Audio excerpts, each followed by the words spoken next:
Bonjour, cette présentation est sur mon expérience personnelle sur ChatGPT et sur d'autres outils de l'intelligence artificielle.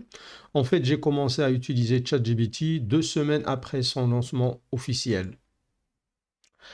Alors, c'est quoi ChatGPT? ChatGPT, c'est un modèle de langage qui a été développé par une société américaine, OpenAI, et qui a été entraîné sur plutôt un grand nombre de données textuelles afin de pouvoir générer du texte de manière autonome et dans plusieurs langues. Les données pour l'apprentissage qui ont été utilisées incluent les conversations, donc des chats, des articles, des livres, des encyclopédies, des sites web, etc., etc. Pour entraîner ChatGPT, on a utilisé une technique d'apprentissage automatique appelée apprentissage par renforcement. Alors, le but, c'est de recadrer et influencer l'intelligence artificielle. L'humain juge la pertinence de la réponse donnée par l'intelligence artificielle en attribuant une note et comme ça, ChatGPT améliore la réponse pour satisfaire l'humain. Un ChatGPT est capable de générer du texte de manière autonome et dans plusieurs langues. On peut lui demander de raconter par exemple une histoire, une blague, un conte de mille et une nuits et il s'exécute. Il est aussi capable de mener une conversation naturelle. D'ailleurs, une fois, on a mené une discussion jusqu'à une heure tardive sur ma série préférée, Only Fools and Horses. C'est une comédie britannique des années 90. Et comme il se trompait, c'était beaucoup plus fan. Alors, ChatGPT a une réponse à toute question et pendant une discussion, ChatGPT se rappelle du contexte, de ce que nous avons déjà discuté, etc. ChatGPT est aussi capable de traduire une discussion déjà menée ou bien un texte fourni en un nombre impressionnant de langues. Alors, pour montrer le succès fulgurant et spectaculaire qu'a connu ChatGPT, il suffit de comparer le temps qu'il a fallu attendre pour gagner 1 million d'utilisateurs. Pour Netflix, ça a été 3 ans et demi. Pour Instagram, 2 mois et demi. Et pour ChatGPT, la durée a été de 5 jours, du jamais vu. Même l'iPhone a nécessité 64 jours et pourtant tous les produits d'Apple sont très populaires et bénéficient d'une très grande campagne publicitaire. Passons maintenant à quelques cas d'utilisation de ChatGPT que j'ai pu tester moi-même. Et pour commencer, pourquoi ne pas demander à ChatGPT de nous écrire une petite histoire? On voudrait une histoire sur un Anglais qui visite Marrakech, ma ville natale, pour la première fois. La réponse ne tarde pas à venir et notre Englishman a un nom. Il s'appelle dorénavant John. À vrai dire, je suis surpris par la description de la ville et le rythme du récit. Je lis l'histoire et je ne trouve pas la place emblématique de Marrakech. Pas de problème, ChatGPT s'adapte et introduit un nouveau paragraphe, celui en gras, sur Jamal Fna. En fait, avec du copier-coller, j'ai pu générer une histoire assez intéressante sur une trentaine de pages. Il ne manque que les images pour l'agrémenter. Là aussi, l'intelligence artificielle euh, l'intelligence artificielle va pouvoir être utilisée dans ce sens, comme on va le voir euh, plus tard. Voyons voir maintenant les capacités de ChatGPT en langue arabe. Je pose la question, Man il-qa'il, la tashtari al-abda illa wal-asa ma'ahu. Et le résultat est désastreux. D'ailleurs, il prétend que ça, hada huwa maqta'un min al-Qur'an al-Kalim. C'est du n'importe quoi. Je réplique, Al-Qa'il huwa Abu Tayyib al-Mutanabbi. Là, et là, en fait, ChatGPT aurait mieux fait de se taire. Et il dit Abu Tayyib al-Mutanabbi huwa Nabil Jahmi, ma'rouf aydan bismi Abu Tayyib al-Khuza'i. Et en fait, Nabil Jahmi, j'ai vérifié, et Abu Tayyib al-Khuza'i, ce sont deux personnes différentes et des contemporains. Alors, pour être honnête, j'ai posé la même question originale, Manil Qa'il, etc., à la version implémentée sur la version de ChatGPT implémentée sur Bing et le résultat est tout à fait satisfaisant. D'ailleurs, il continue la tashri al-abda illa wal asa ma'ahu inna al-abida al-anjasun manakidu. Il précise que القصيدة تسمى أي عيد بأي حال عد يا عيد etc. Un autre cas d'utilisation est l'exercice de remplissage d'espace, par exemple pour les enfants, des espaces vides, avec des mots appropriés. Je, espace, malade, je, espace, manque, espace. Je demande à remplacer les trois espaces par les trois mots, l'école, vais et suis. Alors, un élève du primaire serait capable de donner la bonne réponse, qui est « je suis malade, je vais manquer l'école ». La réponse de ChatGPT est « je suis malade, je vais manquer l'école ». Excellent, mais il ajoute « et je suis en train de me faire remplacer ». Ok, séparons le texte à traiter des instructions parce que, a priori, il a mélangé le texte original avec les instructions. Et donc, je vais dire je, espace, machin, etc. Et je lui demande de répondre par OK pour que je vous demande ce qu'il faut faire. Une fois, il me dit OK, il a compris. Je lui demande de remplacer, etc. Et donc, là aussi, il a fallu plusieurs interactions pour avoir la bonne réponse. Passons maintenant au test de grammaire. Je dis il y a une ou plusieurs erreurs de grammaire dans la phrase suivante. Je vais faire des courses sans S. La correction est correcte, mais l'explication qu'il donne n'est pas bonne. Il dit la conjugaison correcte de faire à la forme je au présent de l'indicatif et je fais. Alors ce qu'il fallait plutôt dire, c'est deux verbes se suivent, le deuxième doit être à l'infinitif. Je lui fais remarquer qu'il n'a pas indiqué une autre erreur qui est des courses sans S. Il admet et il s'excuse. Voyons voir l'exemple d'un mot invariant, en l'occurrence après-midi. Il peut être masculin ou féminin, ça ne pose pas de problème. Pour ChatGPT, par contre, après-midi est masculin.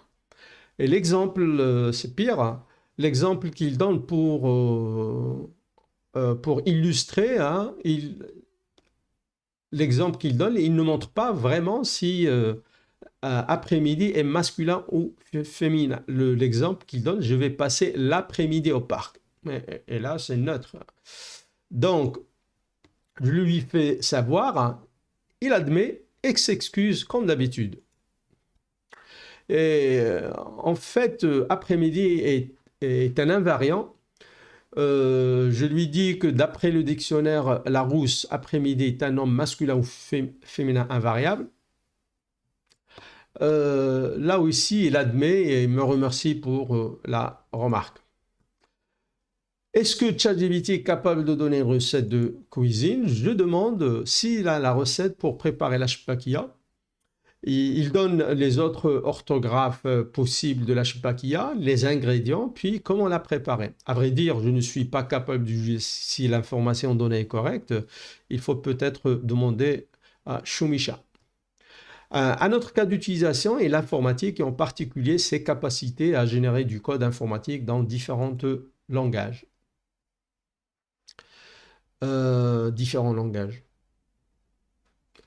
Je demande le raccourci pour copier du texte brut dans Word. La réponse correspond à du copier-coller standard où le texte collé conserve la mise en forme. Donc, c'est en insistant qu'on obtienne la bonne réponse et qu'il faut utiliser collage spécial, etc. Alors, par manque de temps, j'ai sauté la partie où je génère une page HTML pas à pas. En fait, ChatGPT est capable de générer du code HTML avec du CSS et du code JavaScript. Cependant, il arrive que ce qu'il propose ne marche pas directement. C'est général pour toutes les langues, C, Python, MATLAB, etc., etc. Et donc, à chaque fois, il faut lui faire la remarque, il va corriger, etc. Alors, par exemple, je lui ai demandé de donner du code en VBA pour générer la suite de Fibonacci. Les trois premières versions que je ne montre pas ici sont complètement fausses. Et ici, c'est la première version qui marche. Je demande une version qui utilise la récursivité. Là aussi, pas de problème, le résultat est bon. Alors, j'avais besoin de calculer les valeurs propres de matrices sur Excel. Et donc, je lui pose la question, la solution que ChatGPT propose est complètement fausse. En fait, le produit d'une matrice est son inverse, c'est la matrice identité, mais d'après lui, ce produit donne une matrice diagonale composée de valeurs propres. Alors, il fait aussi, il fait remarquer que la méthode qu'il vient de proposer ne marche que pour les matrices 2 fois 2 et pour les matrices d'ordre supérieur, il propose d'autres méthodes comme le polynôme caractéristique. Allons-y. Je lui demande comment utiliser la méthode du polynôme caractéristique. Non plus, la méthode qu'il propose ne marche pas. Donc, back to square one, je repose la question comment calculer les valeurs propres d'une matrice sur Excel. Et là, ChatGPT propose d'utiliser l'outil valeur cible, goal seek. Je lui fais remarquer que valeur cible ne marche pas si on a plusieurs inconnus, ce qui est notre cas. La valeur propre et le vecteur propre, sauf peut-être un, et sont inconnus. Alors, il propose d'autres solutions, mais j'abandonne. Alors, un autre cas d'utilisation est de poser des questions à ChatGPT en physique. Je demande la relation entre la température sèche et humide. Entre parenthèses, les températures sèches et humides sont mesurées par un instrument qu'on appelle le psychromètre. Alors, les définitions qu'il donne des températures sèches et humides, ils sont correctes, mais la formule, elle est fausse. D'ailleurs, la température humide, il doit être toujours inférieur ou égal à la température sèche. Et là, sur la formule, ce n'est pas le cas. Alors, je lui dis que la formule est incorrecte, il s'excuse, mais en fait, il propose une version corrigée qui est aussi fausse. Je lui dis que c'est pas vrai, donc la formule elle est fausse, et que pour le cas particulier d'une humidité relative de 100%, on devrait avoir la température sèche égale à la température humide. Ici, ça donne une indétermination. Alors, il est désolé de l'erreur, mais propose en fait la même formule. Alors là, je baisse les bras. Les mathématiques sont en principe plus rigoureuses et voyons voir un exemple d'intégration sur ChatGPT. Je demande à démontrer une formule fausse, l'intégrale de sinus de x au carré dx de 0 à 1. Hein. Je voudrais démontrer que ça c'est égal à 1 demi, ce qu'il faut. Alors en fait la réponse il me choque. C'est comme s'il dit pour n'importe quelle fonction f, l'intégrale de fx dx est égale à entre 0 et 1, c'est f1 moins f0. C'est du jamais vu. Et donc, je repose la même question en utilisant le symbole d'intégration. Et la question, je la pose en anglais. Donc, au lieu de dire 2a, je dis from to. Alors, il se trompe sur la primitive de sinus x au carré, qui est en fait égale à 1 moins cosinus 2x sur 2. Donc, en intégrant, le 1, il le remplace par x, l'intégrale de 1 dx, et x, c'est vrai, mais quand il intègre cosinus de x, il le laisse comme ça. C'est 1 demi cosinus de x. En fait, ça doit être sinus de x pire. Même si on suit son raisonnement, il trouve 3 quarts moins 1 quart cosinus 2, 2 en radian. Donc si on calcule cette expression, c'est pas 0,21, ce sont 2. Là aussi, il s'est trompé sur l'application numérique. Dernier cas d'utilisation, les parodies. Alors là, ça va être très très bien. Et donc, je me suis dit, et si on créait une parodie de la chanson de Jacques Brel, Ne me quitte pas? Le résultat est assez bien drôle et amusant. Ne me quitte pas se transforme en ne me branche pas. Ne me branche pas, il faut éteindre toutes ces lumières, et fermer la porte du frigo, effacer toutes les notifications et ranger les écouteurs au dos, etc., etc. Je chante faux. Le deuxième test concerne la parodie d'une des fables de La Fontaine. Il a choisi le loup et l'agneau. C'est assez rigolo. Quand le loup demande à l'agneau d'où il vient, il répondit de la lune. Alors, d'autres utilisations que je n'ai pas vraiment testées incluent le Search Engine Optimization pour améliorer la visibilité d'un site web et par conséquent le ranking. Du contenu pour un blog, il y a des gens qui utilisent ChatGPT pour générer du contenu automatique pour leur blog. D'autres utilisent ChatGPT pour créer des scripts pour des vidéos qu'ils préparent sur YouTube. On peut aussi l'utiliser pour générer des idées pour des stories sur Instagram. Des chercheurs, des scientifiques l'utilisent pour résumer de longs articles, pour aller droit au but, etc. Alors, on passe à un autre sujet aussi fascinant que ChatGPT, qui est celui de l'art généré par l'intelligence artificielle. Et on commence par la plateforme DALL-E du même groupe OpenAI. Donc, on parle aussi du text to image. Le principe est simple. À partir de simples textes qu'on appelle prompt, l'intelligence artificielle est capable de générer une image. Alors, ce qu'il faut dire en fait, c'est que l'image est une pure création de l'intelligence artificielle et n'existe nulle part. Ça veut dire que le logiciel, etc., il ne va pas aller chercher une image qui répond donc au prompt, mais il la crée de toutes pièces. Alors, on demande par exemple à Dali de générer un paysage détaillé et dans notre prompt, on ajoute autant de mots pour que le rendu soit de haute définition. Et là, le résultat est très convaincant pour moi. Euh, on peut se poser la question, comment Van Gogh aurait peint la Mona Lisa? Très intéressant. Et qu'aurait fait le roi du surréalisme Salvador Dali? Très drôle.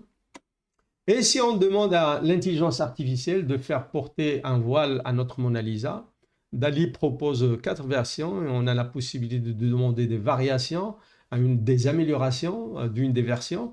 Alors ici, nous avons demandé des variations donc de la quatrième proposition. C'est assez drôle. Question. Est-ce que le métier de peintre artiste est en voie de disparition? La question est en fait très légitime. Celui qui a gagné le premier prix d'un concours d'art aux États-Unis l'a peint sur Midjourney, qui est une plateforme célèbre pour générer des images à partir de prompts. Un autre cas intéressant est lié à l'intelligence artificielle et l'art, est l'histoire d'un Britannique qui a acheté un tableau en 1981, celui de gauche. Il est convaincu qu'il s'agit d'un tableau du célèbre peintre de la Renaissance, Raphaël. Les spécialistes n'y croyaient pas, hein, estimant que l'objectif n'est qu'une question d'argent. Il a fallu en fait attendre 40 ans pour qu'un chercheur britannique, Hassan Hugel, de Stanford, euh, je crois, il a utilisé l'intelligence artificielle et il a démontré que le tableau est bel et bien l'œuvre de Raphaël en le comparant à la Madone Sixtine du même artiste qu'on voit ici à droite. D'ailleurs, Hussein a publié un article scientifique où il expose la méthode utilisée. Alors, Dali n'est pas 100% gratuit. Quand tous les crédits sont consommés, il faut attendre le mois suivant ou bien on achetait et donc payé. Cependant, d'autres solutions gratuites sont aujourd'hui disponibles pour générer des images à partir de prompts. Une de ces solutions est d'utiliser Desgo.com. On demande à générer sur Desgo une image d'une femme berbère marocaine et une femme massaï. Le résultat pour la femme massaï est beaucoup plus convaincant. Pourquoi? Tout simplement parce que la quantité d'images qu'il a qu'il a vu pendant l'apprentissage sur les femmes massaï est plus important, tout simplement. Un chef indien, waouh, je trouve que c'est très réussi.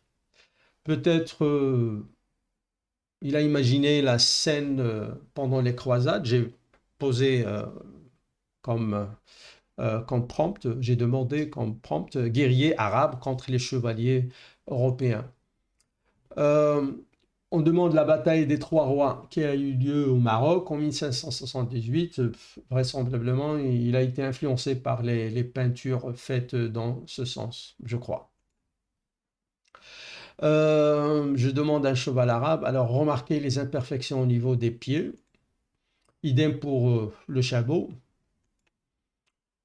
Vous créez votre villa de rêve par l'intelligence artificielle, une voiture futuriste, l'art islamique. Alors, si Spielberg a besoin d'une scène pour une nouvelle aventure de Jurassic Park, l'intelligence artificielle, elle peut être utile. J'ai demandé à créer une scène pendant le Jurassic avec des dinosaures.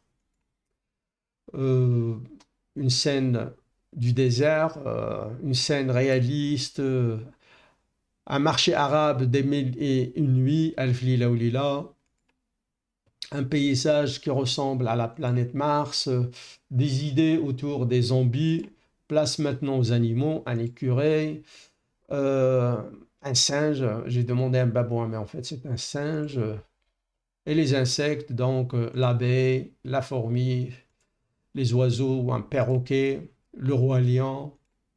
On peut aussi demander des architectures d'un style particulier, par exemple Zaha Hadid qui a conçu le nouveau théâtre Mohamed VI à Rabat, ou bien un style Renzo Piano qui a construit, qui a conçu un aéroport sur une île, euh, sur une île au Japon.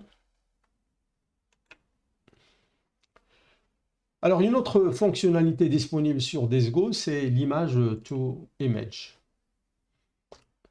Alors, si on a une idée et si on dessine très mal, ce n'est pas grave. On dessine, on donne plutôt le dessin, le dessin très mal fait. Puis, on écrit ce qu'on voudrait avoir comme résultat. Et là, le résultat est vraiment parfait. Remarquez la force au strength. Euh, alors, ça mesure ou ça désigne le degré d'indépendance par rapport à l'image initiale. 100%, ça veut dire vous êtes libre de faire ce que vous voulez. L'image, elle est donnée à titre indicatif. D'ailleurs, avec une force de 70%, l'image finale, elle ressemble beaucoup plus à l'image initiale. J'ai testé, pour moins de 60%, on obtient l'image de départ. Alors, c'est à mon tour de tester cette fonctionnalité de je dessine un chat et je demande à générer un châssis à moi dans un jardin avec un ciel bleu. Alors, plusieurs tentatives donnent différents résultats, plus ou moins, qui respectent le prompt.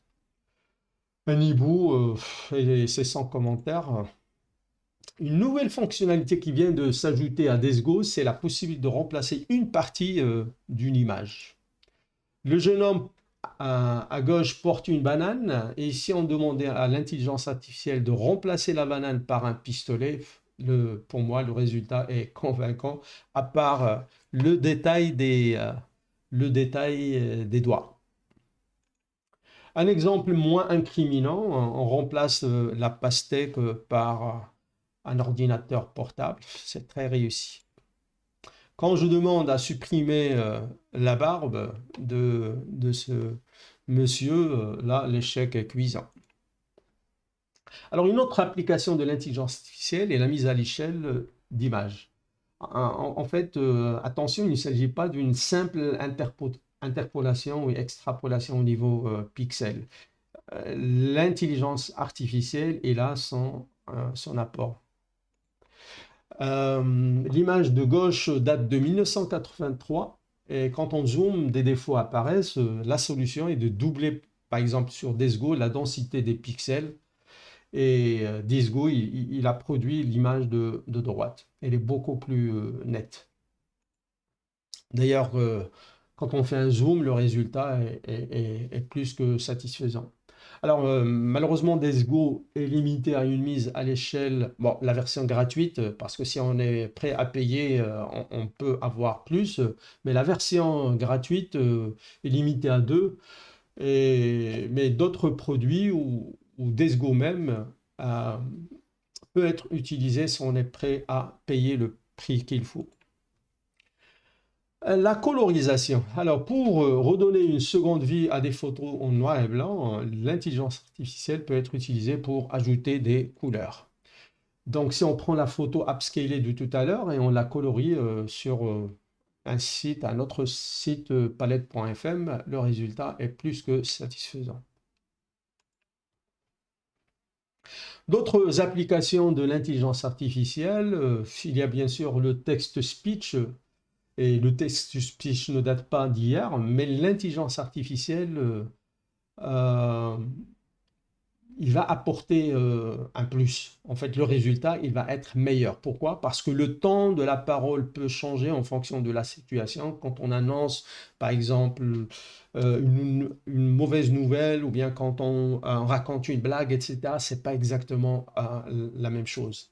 Comme pour la génération d'images, à partir de prompts, il sera possible très bientôt de, il sera possible de générer une vidéo à partir d'un script. Il suffit de décrire ce qu'on voudrait et l'intelligence artificielle va créer le film, la vidéo pour vous. La traduction automatique, il va permettre la traduction en temps réel entre deux langues différentes. Il y a déjà des applications, mais il y a beaucoup d'améliorations à faire. Alors, pour la cybersécurité, en fait, la plupart des anti-malware, ils sont basés sur des signatures, du calcul de hash, etc. Mais les techniques d'obfuscation qui sont de plus en plus utilisées rendent ces anti-malware inefficaces.